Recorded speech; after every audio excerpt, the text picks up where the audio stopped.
the battlefield fell into an eerie, unnatural silence. Broken weapons and the skeletal remains of shattered starships littered the scarred landscape. The SpaceOrcs, known across the galaxy as the Kroth, had fought fiercely for years. These massive, green-skinned warriors lived for battle, conquering countless worlds and testing their might against every species they encountered. But today, something was different.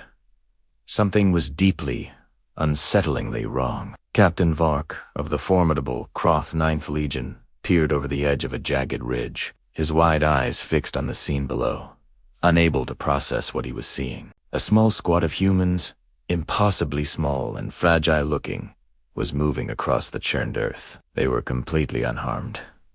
This shouldn't be possible. The Kroth had unleashed everything in their arsenal: plasma cannons, sonic disruptors, autonomous combat drones. Yet, the humans walked on as if it were a casual stroll. What?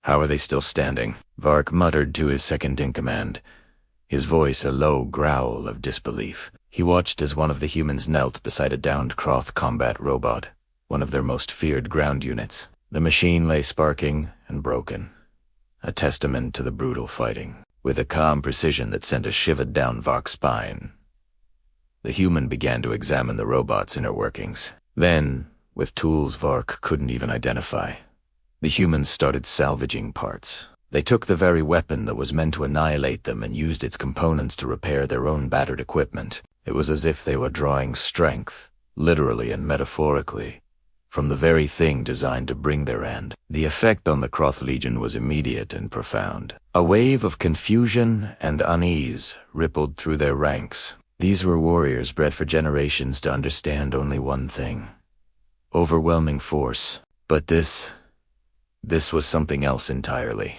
They take what could destroy them and use it to survive, whispered Lieutenant Gore, his usual battle-hardened expression replaced with one of sheer bewilderment. He had personally seen these humans face situations that would have broken any other species: starvation, orbital bombardment, biological agents.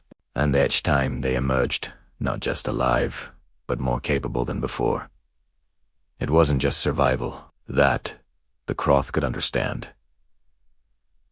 This was transformation. Every challenge, every deadly threat the humans faced seemed to act as a catalyst, making them smarter, stronger, and more resourceful. They adapted with a speed that defied logic. They used their intelligence, their courage, and a relentless ingenuity to turn every disadvantage into a new advantage. A blocked supply line? They learned to live off the toxic native flora.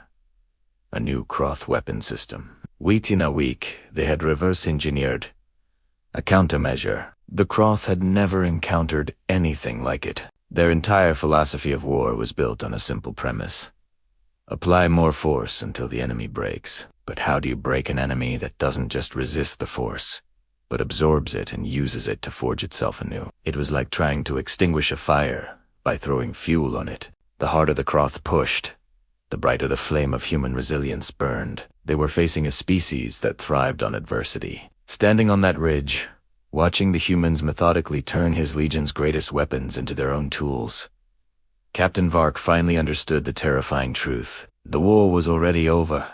They just hadn't realized it yet. "We can't defeat them," he said, the words feeling heavy and strange in his mouth. "Not with brute force. Everything that should harm them only makes them stronger."